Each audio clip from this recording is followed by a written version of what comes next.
So at the start of our discussion, to give our viewers a kind of overview, last year was very exciting for brands. We had some companies going all out with branding and some companies actually cutting back.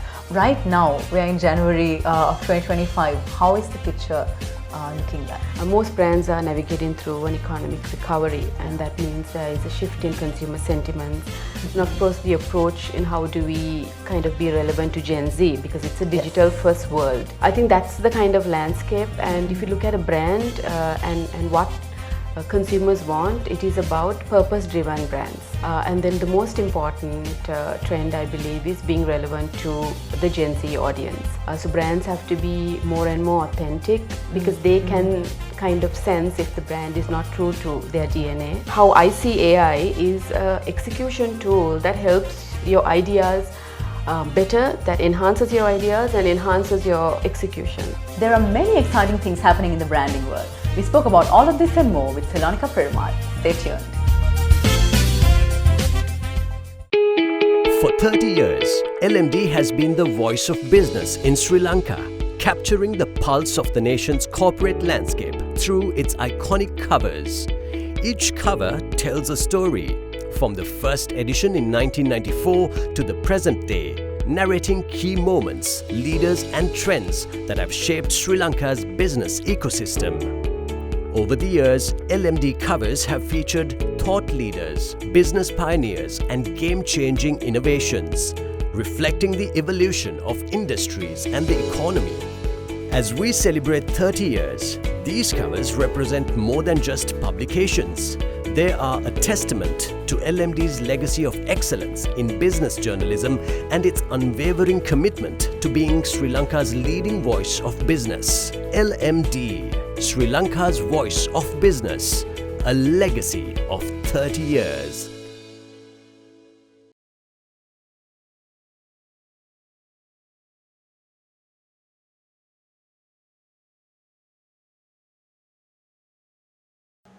Hello and welcome to LMDtv. The topic of conversation today is branding strategies, and I'm here with the Director Marketing of ICL Brands Selonica Perumal. Selonica, welcome to our show. Thank you so much for having me on board. Looking forward to this conversation. Lovely. Selonica, to start off our discussion, to give our viewers a kind of overview, last year was very exciting for brands. We had some companies going all out with branding and some companies actually cutting back. Right now, we are in January of 2025. How is the picture looking like? If I take a look at the Sri Lankan branding landscape as we step into 2025, I believe it's an interesting crossroads because most brands are navigating through an economic recovery, and that means there is a shift in consumer sentiments. And of course, the approach in how do we kind of be relevant to Gen Z, because it's a digital first world. True. I think that's the kind of landscape, and if you look at a brand and what consumers want, it is about purpose-driven brands. Yeah. It goes beyond what a brand offers in terms of a product or service, more as to what they stand for beyond profit. I believe that's where we are currently at. That's a beautiful place to be. I don't know how challenging it is. Maybe I'll ask that from you in a little while. Looking at this year, any trends that you think will overtake the country? Sure.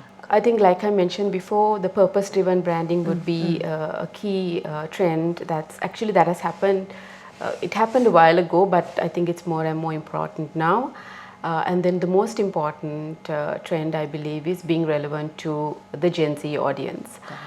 Because for them, authenticity is everything. Yeah. So brands have to be more and more authentic, because they can kind of sense if the brand is not true to their DNA. Yes. So it's important to deliver authentic content in order to connect with them and genuinely show that you care about your consumer, going beyond just a product. That's the second thing. And of course, the evolution of digital, it's part of our lives, it's part of their lives. How do we kind of make the world or make our brands kind of connect with them through those platforms? I'm going to start with that last one that you said, the digital.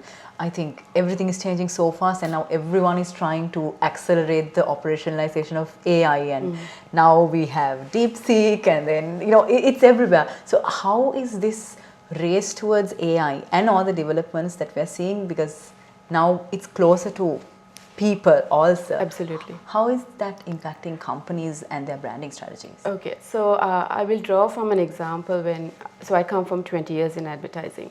And when AI first came into the picture, there was this fear whether, the agency jobs will kind of go redundant because AI does all sorts of everything creations, right?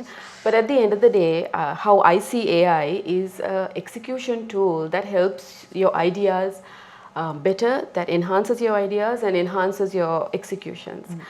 Because ideas, I strongly believe, comes from the human mind, and that will never change.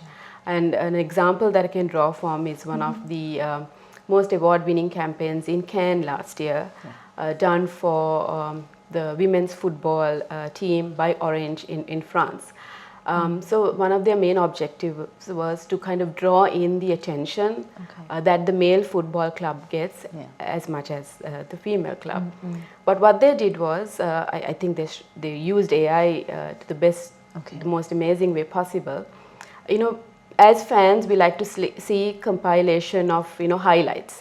So all these celebrity football players doing amazing headers to kicks and things like that.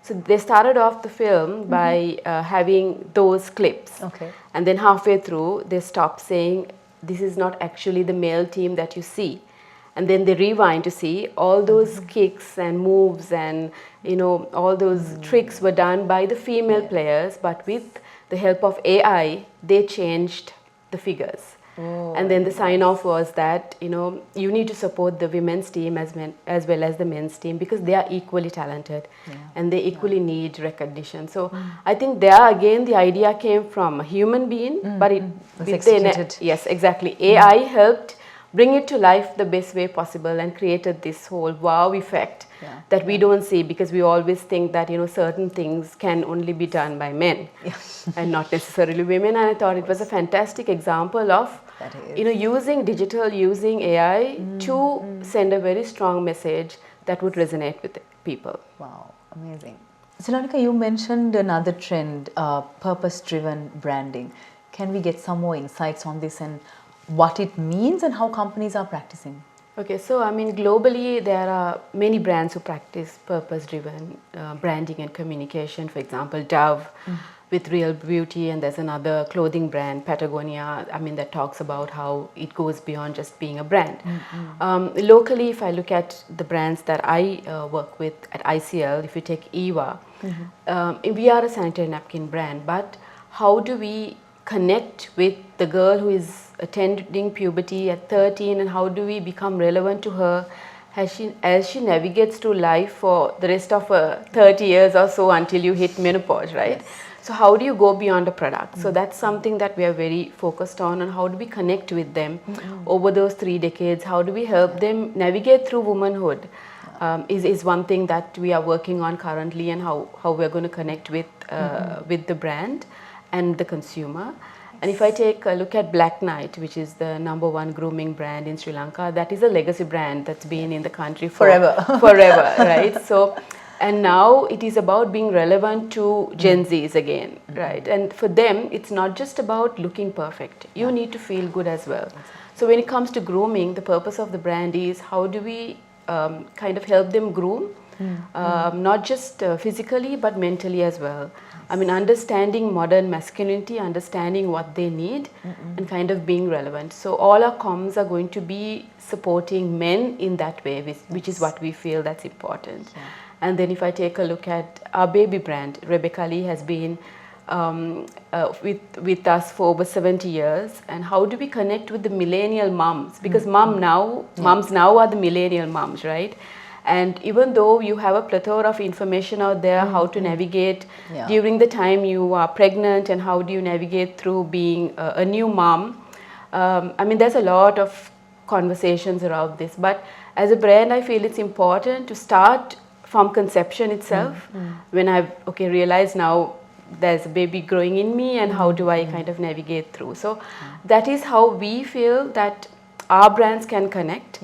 Because like I said, it goes beyond just a product or service. It becomes a connection that you want to make, and that you drive a purpose that's relevant to the consumer. Would you say that it's more challenging for brands and companies to do branding now, or I think it's very challenging because the consumer sentiments kind of shift. Like I said, they are more exposed. And powerful. They are more powerful, and digital plays a key role.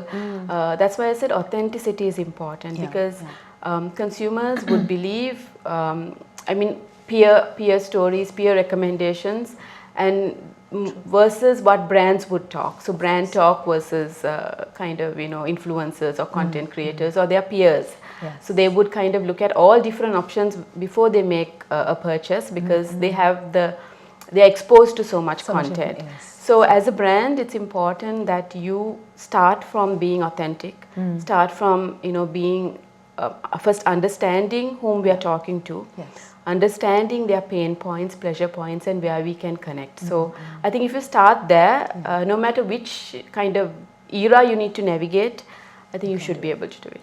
It's time now to take a very short break, but we'll soon be back to talk more about branding.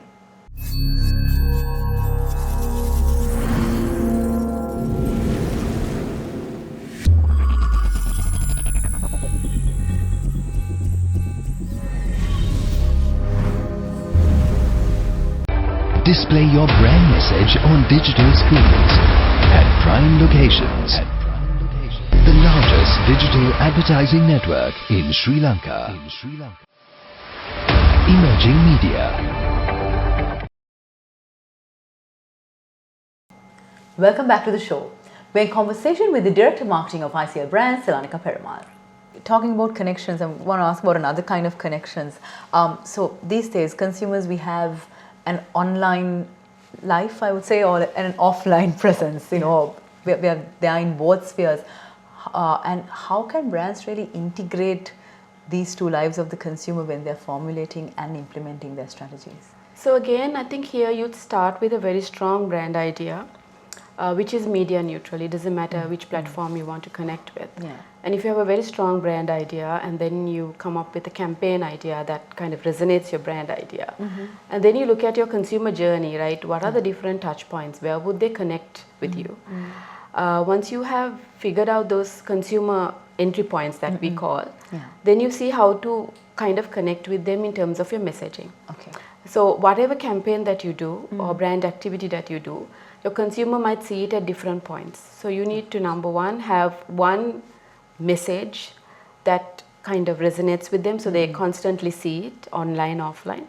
But you have to curate the message that would be relevant at the receptivity moment. Got it. For example, if I'm flipping through a magazine, at that point what I feel and I think, versus when I'm scrolling on my social media, or like I see a billboard, or I am at a supermarket, my receptivity moment will be different. But you need to have the right messaging that again starts with a very strong brand idea that would connect. Wow. And when it comes to Gen Zs, these entry points, how do they work? I mean, is it more online now or more? So it's I believe there are kind of not just online, so they do have an offline life as well. So it is the messaging that's relevant to them. I believe that's the way you can connect with them. Perfect, nice. That's a lot of work for Yes, brands it now. is. Yeah, it starts with a clear kind of strategy on how you want the brand to live in a person's life, and I think, and then you work Go through from it. there. Yeah, it's a journey. Lovely. Selonica, I want to talk to you about another area of interest. Diversity, inclusion, representation. Brands are all about, celebrating all of this, celebrating the diversity. Yet when it comes to the real world test, how can they ensure that this commitment stands true? Okay, so I think that's a very important topic, inclusivity and diversity. And I'll just draw from an example that one of our brands kind of did last year for Men's Day, for EVA.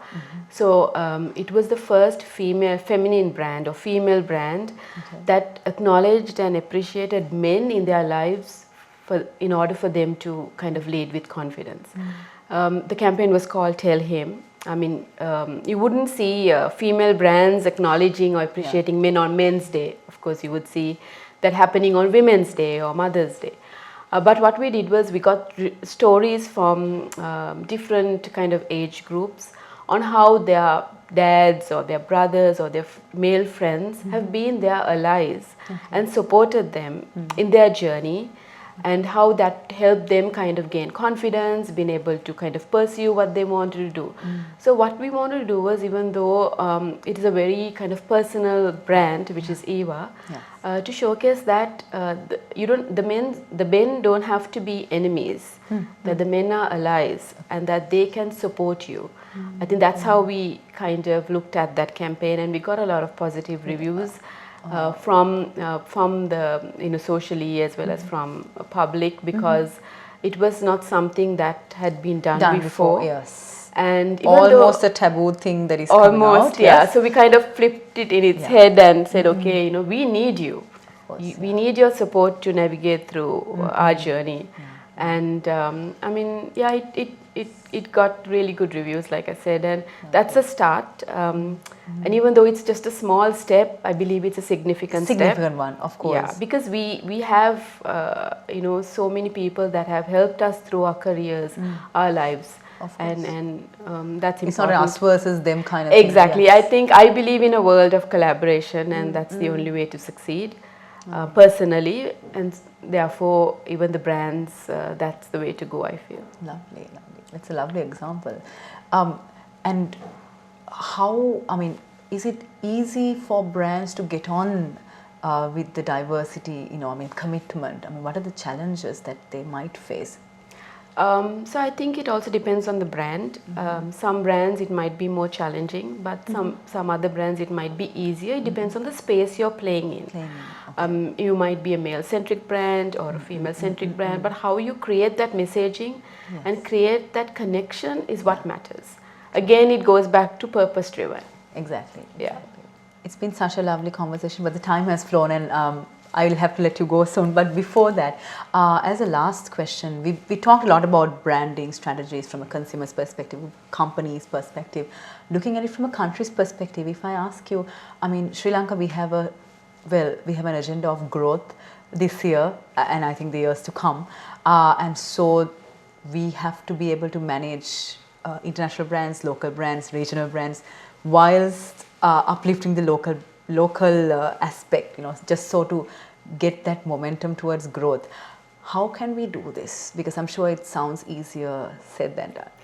I think from my perspective, it's important for an economy to grow, you need all these aspects. But I think what's really important, and something that has been kind of, happening, is the importance of local brands. You will also see more and more consumers shifting towards local brands because they believe in the brands. So I think as an economy, there has to be an environment that fosters growth for local brands, support local brands, and see how best we can kind of connect with consumers and deliver the best product or service possible. I mean, if we do really well locally, we automatically are able to go internationally. I think that is how I see it. I think we have enough space to play across for all players, for all players, and we can also draw kind of inspiration from global and regional brands as well, and make sure what our customer value is much more. So I strongly believe that there's a shift towards local brands, which is a positive. It also helps us connect with, use cultural nuances in order to be relevant, because we know Sri Lankans best. So I think that's the way forward. Lovely. It's going to be a challenging, then I think fulfilling kind of ride this year for branding. Yes, it's going to be. There's going to be a lot of challenges, but it's going to be an interesting challenge, is what I feel. Lovely. Thank you. We've been in conversation with the Director Marketing of ICL Brands Selonica Perumal. Selonica, thank you very much for a lovely and insightful conversation. Thank you so much for having me, and I really enjoyed the conversation. And thank you to all our viewers for joining us. Until next time, take care. Don't forget to subscribe to our YouTube channel and follow us on Facebook, LinkedIn, Instagram and X. Thank you for watching and stay safe.